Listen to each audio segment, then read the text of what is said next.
Hello everyone. Today's discussion is for class 9 and the topic is water and is a continuation from previous video. So today we are going to discuss about solution. Okay, so let's discuss what is solution first. Now solution, as you know, is a homogeneous mixture of two or more components. So it is a homogeneous mixture of two or more components. Okay? Now, for example, if you put salt in water and you dissolve it, then that is the solution.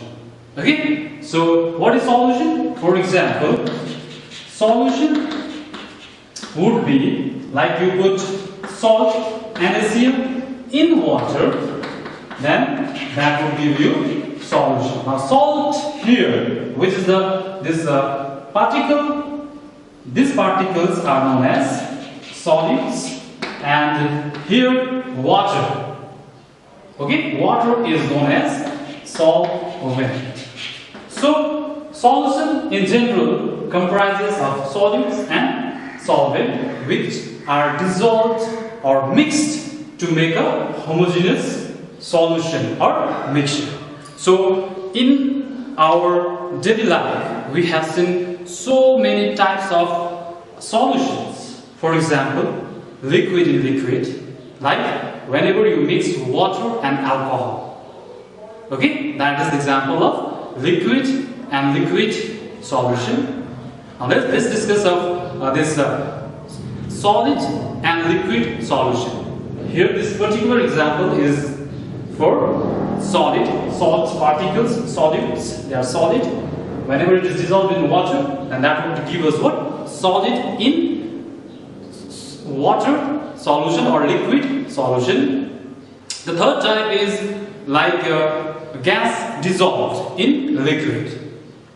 For example, soda, water. Okay, a liquid and a gas. For that, the example is soda water.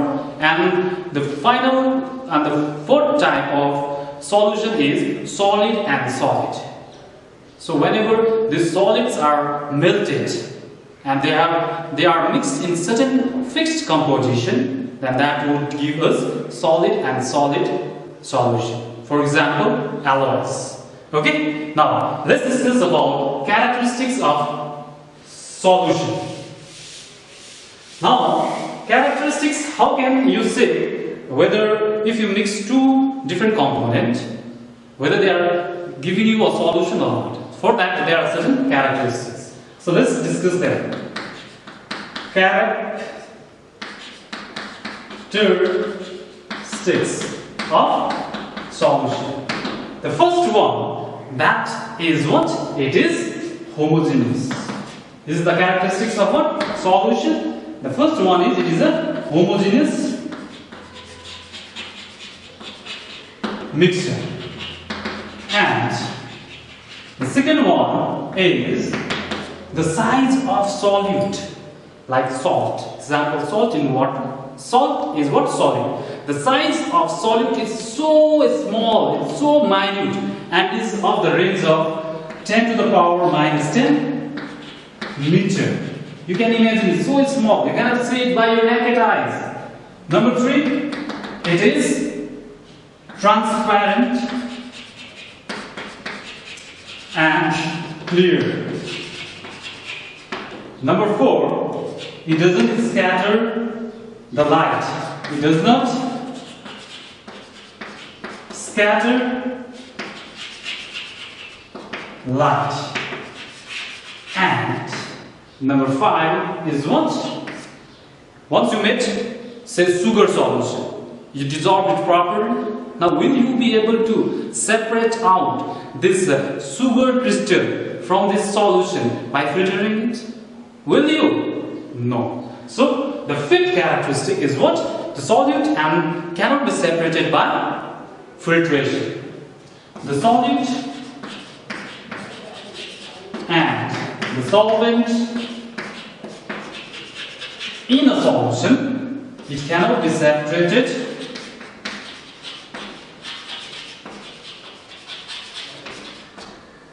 by filtration. So these are the 5 characteristics of what? Solution. Now, there are different types of solutions. Number 1 is what? Saturated solution. A solution that cannot dissolve any more of solid at a particular temperature.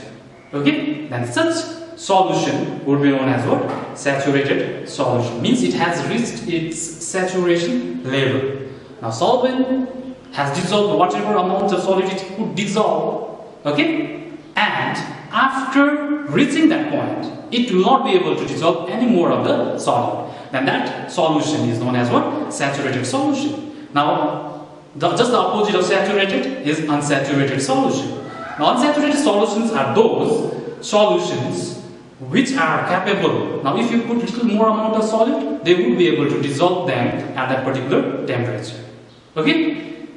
And there is the third category, that is supersaturated solution. Now, see, a solution that holds more solute than it can theoretically can dissolve. Okay? Then such solutions are known as what? Supersaturated solution. Means it has reached its saturation level. Means it could dissolve. It has dissolved whatever it could of the solid particles. Now you have put extra amount of solid particle, and now these solid particles are not dissolved in the solvent. Then that solution is known as what? Supersaturated solution. Hope this is clear. Now the next we are going to discuss is about concentration of solution.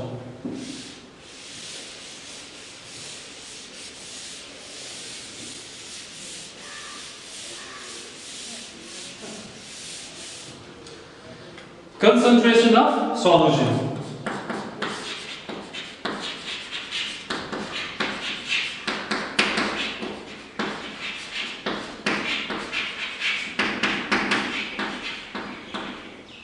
So what does the concentration of solution mean?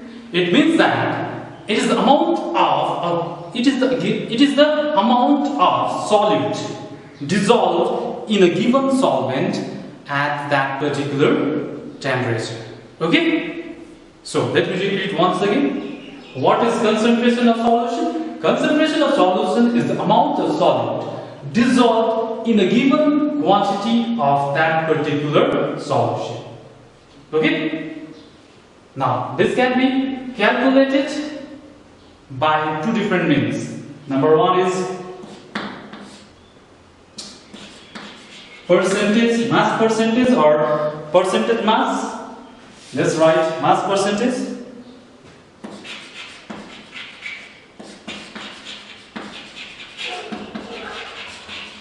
So, what is mass percentage then? Mass percentage is the amount of mass of solid solute in grams. It has to be in grams.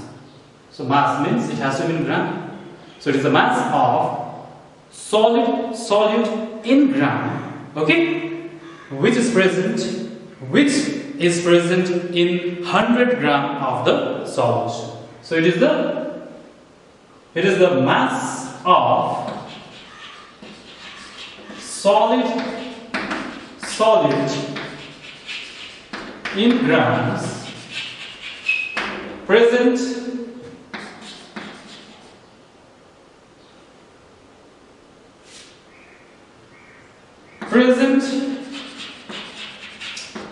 in 100 gram of the solution. Okay?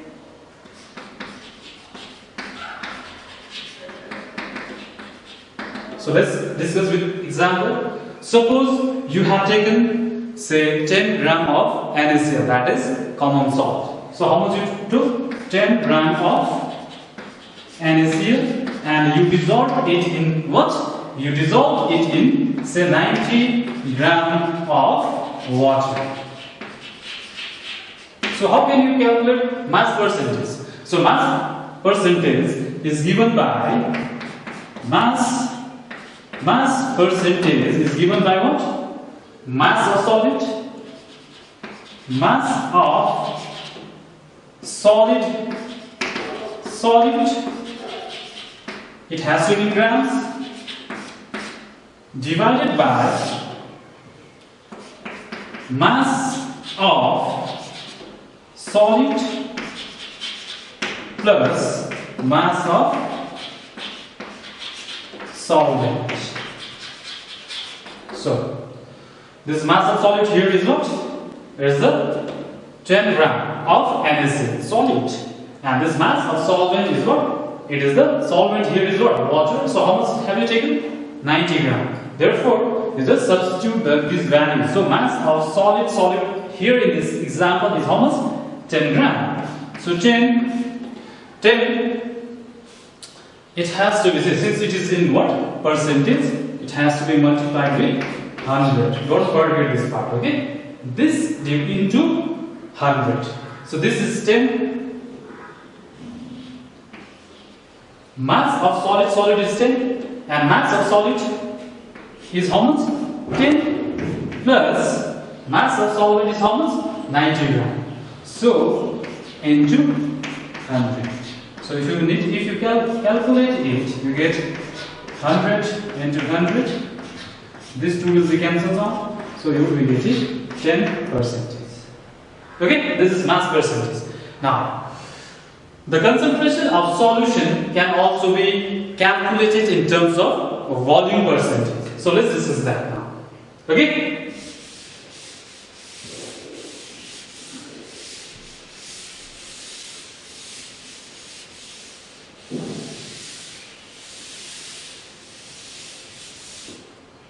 The second one is what?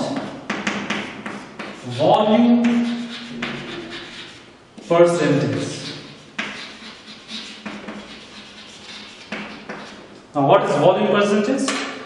Now this is also very similar to mass percentage, but here instead of gram you will be having some milliliter. Okay? Volume. It has to be in milliliter. So listen to this definition. It is defined as the volume of solid in ml. Okay? Present per 100 ml of solution. So it is what? It is the volume of solid present, volume of solid present, the volume of solid in ml, okay, milliliter, present in 100 ml of the solution. Again, this can also be calculated. So here example is what? Suppose you have mixed 30 ml of alcohol in how much? In say 70 ml of water. Then volume percentage is given by this formula, okay? Volume of solid in ml divided by volume of solid plus volume of solvent, and it has to be in ml, don't forget, into 100. So this together is what? Is the solution or not? So volume of solution. Solution. So you can also substitute this with what? Volume of solution. Okay? So let's write the values. Volume of solid here is how much? 30 ml of alcohol. That is 30 divided by volume of solid plus volume of solvent. Solvent is how much? What? Water.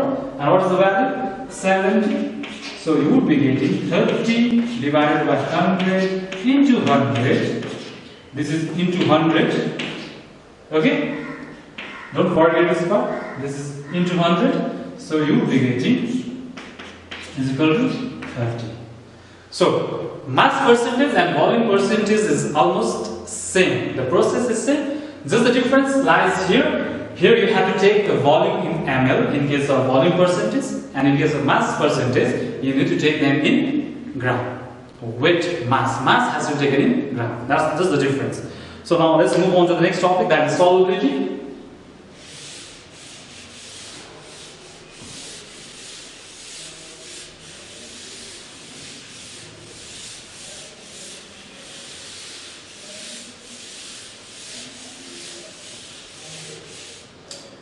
So the next topic is solubility. You understand by what is solubility? It's so simple. Say, listen, what is solubility then? The amount of solute that dissolves in 100 gram of solvent. Please don't forget, 100 gram of solvent to form a saturated solution at a particular temperature is called solubility. So you have to keep these things in mind. It is the amount of solute, okay, that is dissolved in 100 gram solvent, and it has to form a saturated solution, and it has to be at a particular temperature. Then that is known as the solubility. So let me repeat once again. The amount of solute that dissolves in 100 gram of solvent to form a saturated solution at a particular temperature is called solubility. Okay? I hope this is clear. Now, according to solubility, there are two different types of compounds. Number one is like which are insoluble. Insoluble means which do not dissolve in the solvent. The solutes which do not dissolve in the solvent, or they dissolve to such a negligible amount that it can be negated. Okay? Insoluble. Number two is sparingly soluble. So example of this one is AgCl, silver chloride. Okay? Now here, sparingly soluble means they are slightly only soluble. They are not insoluble also. They are not much that soluble also, but in between. Sparingly soluble means they are slightly soluble. Okay? An example is what? Calcium hydroxide. And the third category, you already know it. It is soluble. Insoluble, sparingly soluble, and soluble compounds. Now, just today's example, NaCl. We put NaCl, isn't it highly soluble in water? Yes. So, they are known as what? Such compounds, NaCl, KCl, they are highly soluble in water. Now, let's discuss about factors affecting solubility. Okay?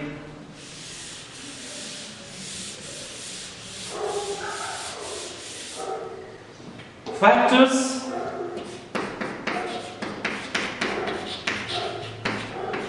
affecting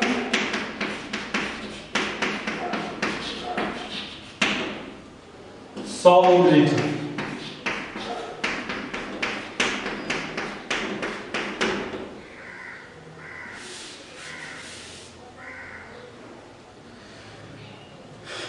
Okay, now see.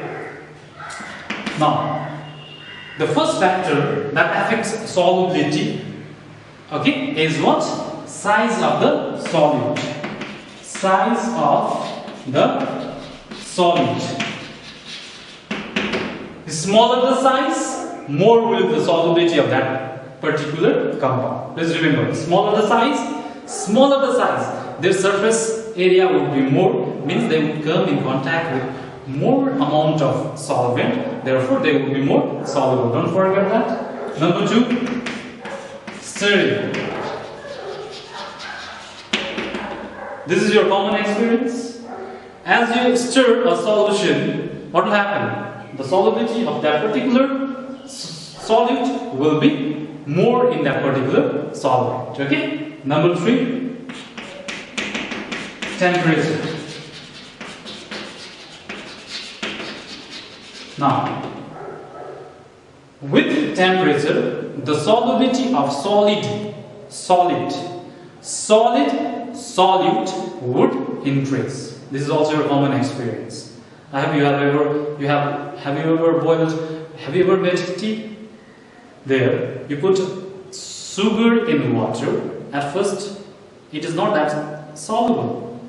It is soluble. Then a point is reached, it doesn't become soluble. Now, if you increase the temperature, what will happen? Those crystals of sugar will also become soluble. Therefore, with increase in temperature, what will happen to the solubility of solid? It increases. But remember this: for gases, the solubility will decrease with rising temperature. So for solids, what will happen? Solubility increases with temperature, but for gas, solubility will decrease with rising temperature. Okay? Now, one more topic that we have to discuss today is solubility curve.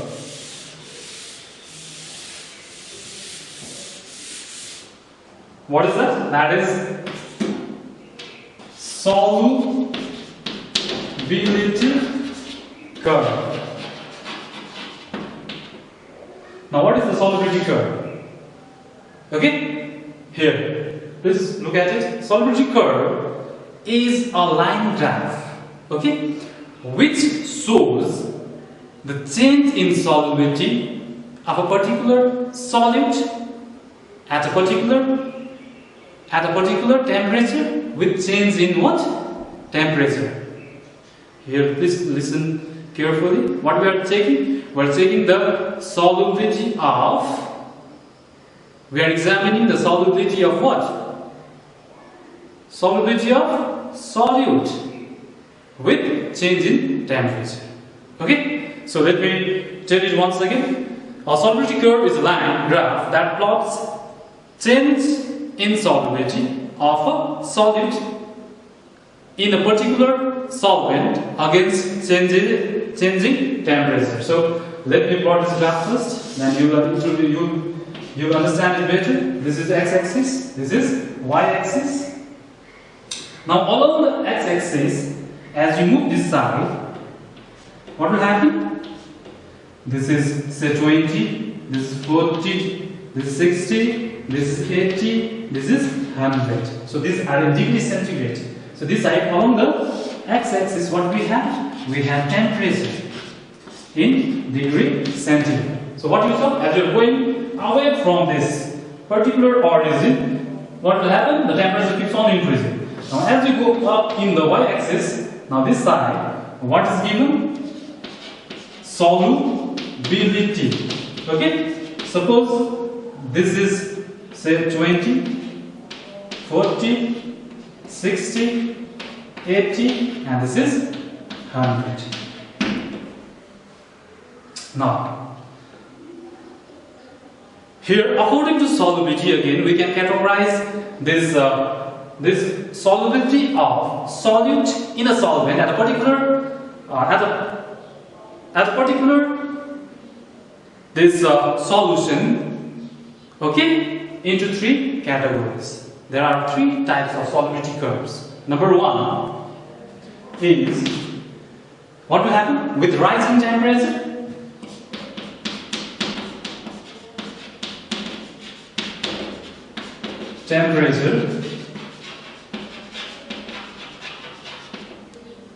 The solubility also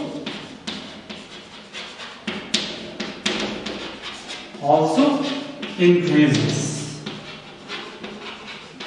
Okay? Solubility also increases. Now such graphs are shown by this one, see? Here. Now as you are going this side, what is happening? Solubility is increasing. See? At this particular point, see, look here. at this particular point, say the solubility was just around 20 and the solubility was just around 20, say around at 0 degrees centigrade. Now as we are increasing temperature at 20 degrees centigrade, it has gone little higher, is it not? Now similarly at 40 degrees centigrade, it has gone little more higher. Now let me make it properly here, this part. It would be like this. Because as you are going this side with temperature, what is happening? The solubility curve is getting higher and higher. Higher means more the solubility. Hope this is clear. And this is example of KNO3, potassium nitrate, and so you can say sodium nitrate. Such these compounds, there what happens with rising temperature, the solubility also increases. Now there are second category of compound where with rising temperature the solubility increases only slightly. Solubility increases just slightly. Example, NaCl. Okay, now in case of NaCl, see, as you are going this side, what is happening? The temperature keeps on increasing, but this solubility curve has gone a little higher on. It hasn't gone drastically. The curve is not that steep. Okay, so this shows the curve which denotes what? With rising temperature, the solubility increases only slightly. Now this is the curve for NaCl. Now there are a third category of compounds. Now after a certain temperature, their solubility decreases. So such compounds will be having curve like this. Means with rising temperature, at first what happens? The solubility has gone to higher. It has reached somewhere here maximum. Then after that again it started decreasing and it became 0. See, at this axis, at 100 degrees centigrade, what is the value over here? Here the solubility is 0. Okay, such curves are shown by calcium sulfate, hydrated calcium sulfate or calcium hydroxide. Such curves are shown by this calcium sulfate and calcium hydroxide. So there are three types. Here, after a particular temperature,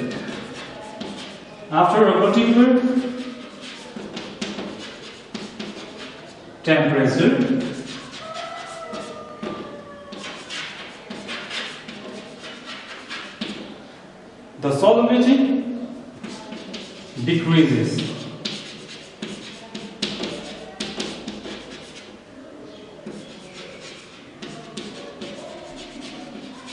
Okay, so we have discussed all these three types, and this solubility, this is the solubility, this is a hydrogen to show this site. Don't forget that. And this is the end of today's discussion. We'll be seeing you in the next video. Please revise this properly. Learn them. Practice these curves. Learn them properly. We'll be seeing you in your next video.